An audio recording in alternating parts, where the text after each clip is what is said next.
حضرت مریم رضی اللہ تعالیٰ عنہ جب بیت المقدس کے لیے وقف ہوئی تو اس کا منظر بھی اللہ رب العزت نے ذکر کیا کہ حضرت زکریا علیہ السلام کفالت کرتے ہوئے جب کبھی آیا کرتے تھے تو وہاں بے موسم کے پھل دکھائی دیتے، تو کئی دنوں کے بعد حضرت زکریا علیہ السلام نے پوچھا کہ انا لکی ھذا، قالت ہوا من عند اللہ، یہ غیبی نظام ہے اللہ تعالیٰ کا۔ تو احساس ہوا کہ بے موسم کا پھل دینے والا اللہ بے موسم کی عمر میں اولاد بھی دے سکتا ہے۔ تو اسی سبق سے حضرت زکریا علیہ السلام محراب میں کھڑے ہوئے اور بڑھاپے کی عمر میں اللہ سے اولاد کی دعا مانگی، اور اللہ نے دعا کی قبولیت کی علامت اور بیٹے کی بشارت اس طریقے پہ دی کہ 3 دن تک آپ گفتگو نہ کر پائیں گے، اشارے سے آپ کا کلام ہوگا۔ تو حضرت زکریا علیہ السلام کے اس واقعے سے بھی یہ بات معلوم ہوئی، کبھی کبھار افضل آدمی کو مفضول شخص سے بھی سبق سیکھنے کے موقع مل جاتے ہیں، استاذ کو بھی کبھی شاگرد سے سیکھنے کے موقع مل جاتے ہیں، اونچے درجے کے آدمی کو بھی نیچے درجے کا آدمی کبھی سبق اور عبرت کا کوئی حادثہ یا موقع یا واقعہ پیش آنے کا ذریعہ بن سکتا ہے۔ ایسا نہیں کہ جو شخص قدامت کا ہی چند سورج ہم پر زیادہ گزرے ہونے کی وجہ سے ہم افضل ہیں اور چند سورج بعد والا ابھی نہیں دیکھا ہونے کی وجہ سے وہ مفضول ہے، ایسا نہیں ہو سکتا ہے۔ فضیلت کا تعلق بقول حضرت امام شافعی رحمۃ اللہ علیہ کے اللہ تعالیٰ نے اس کو عمر سے جوڑ کر نہیں رکھا ہے کہ جس کی عمر بڑی ہوگی وہی افضل ہوگا، جس کی عمر چھوٹی ہوگی وہ بہر صورت مفضول ہوگا، ایسا ہو نہیں سکتا ہے۔ ظاہر سی بات ہے، ہر نبی اپنی ماں کے پیٹ سے پیدا ہوا ہے، ماں کے مقابلے میں جب یہ نبی بن جاتے ہیں تو نبی ہی افضل ہے، گو کہ ماں کے مقابلے میں چھوٹی عمر ہے۔ وہاں حضرت مریم رضی اللہ تعالیٰ عنہ کفالت کے ان ایام سے گزرنے کے بعد اللہ رب العزت کو ان کے بطن مبارک سے حضرت عیسیٰ علیہ السلام کو پیدا کرنا تھا۔ بلوغت کی عمر کو پہنچنے کے بعد اللہ تعالیٰ نے اسی کمرے میں جہاں پر وہ بیٹھی تھیں حضرت جبرائیل علیہ السلام خوبصورت نوجوان کی شکل میں ظاہر ہوئے، انہوں نے تعجب کا اظہار کیا حضرت مریم رضی اللہ تعالیٰ عنہ نے، پھر حضرت مریم سے انہوں نے کہا کہ میں تمہیں اولاد دینے کے لیے اللہ کی طرف سے بھیجا گیا ہوں، مجھے تو آج تک کسی مرد نے چھوا بھی نہیں ہے تو بچہ کیسے پیدا ہو سکتا ہے؟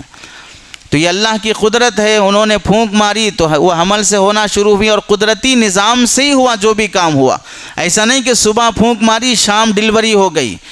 پھونک اپنی قدرت سے تھا، ڈلیوری اپنی اسباب اور فطرت سے کے مطابق ہی رہی، اگرچہ کہ اسرائیلی کتابوں میں وہ لکھا ہے کہ وہ 1 مہینے کے اندر ڈلیوری ہو گئی، 9 دن کے اندر ڈلیوری ہو گئی۔ ڈلیوری کا تعلق اللہ نے فطری نظام سے ہی رکھا تھا۔ حضرت مریم رضی اللہ تعالیٰ عنہ کی ڈلیوری کا جب وقت آیا تو ظاہر سی بات ہے وہ سماج، آپ یہاں یہ بھی غور کریں، شادی کے بغیر اولاد پیدا ہو جانا اس زمانے میں بھی معیوب تھا اور بہت برا عیب سمجھا جاتا تھا۔ تبھی حضرت مریم رضی اللہ تعالیٰ عنہ ڈلیوری کے لیے کسی ہاسپٹل کسی کا گھر دیکھنے کے بجائے گاؤں سے باہر چلی گئیں کہ یہ ہیبت ناک معاملہ گاؤں میں پیش آئے گا تو میری کیا عزت رہے گی۔ اور جب درخت کے نیچے حضرت عیسیٰ علیہ السلام کی ڈلیوری ہوئی اور وہاں اللہ کی طرف سے الہام ہوا کہ درخت کی ٹہنی ہلاؤ تازہ کھجور ملیں گے، پھر اس کے بعد الہام ہوا کہ قوم کے پاس جاؤ اور وہ تم سے کہے تو روزہ کی بات کہو کہ میں آج زبانی روزہ ہوں، کچھ بات نہیں کروں گی، جو بات کرنا ہے بچے سے بات کرو۔ اور جب قوم نے حضرت مریم رضی اللہ تعالیٰ عنہ سے مشافہت کیا تو پھر ان کا انداز یہی تھا کہ ما کان ابوک امرا، تمہارے والد ایسے نہیں تھے، تمہارے چاچا ایسے نہیں تھے، تمہارا خاندان ایسا نہیں تھا، اور تم ایسے کیسے نکل گئے کہ شادی کے بغیر بچہ ہو گیا۔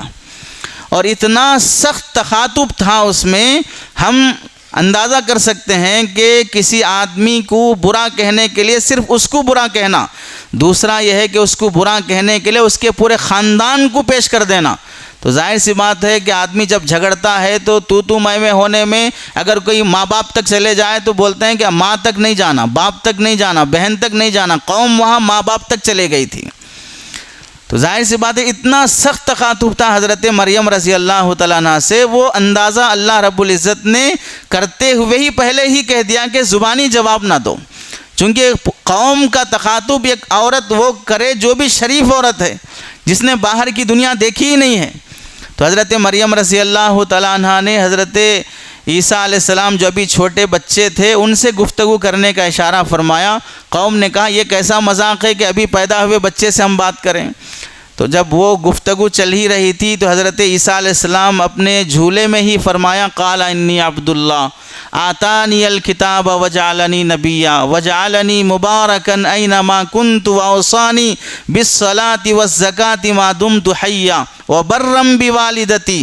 آگے تک حضرت عیسیٰ علیہ السلام نے جو باتیں فرمائی اللہ نے اسے ذکر کیا. یہاں یہ بات بھی معلوم ہوئی کہ حضرت عیسیٰ علیہ السلام کی پیدائش حضرت آدم علیہ السلام کی ہی طرح بغیر والد کے ہوئی ہے. اور یہ حضرت عیسیٰ علیہ السلام کے ساتھ ایک معجزہ بھی ہے, اللہ کی ایک قدرت بھی ہے. دا میسج میڈیا کے تمام سوشل چینلوں سے جڑے جیسے جوش موج انسٹاگرام فیس بک یوٹیوب.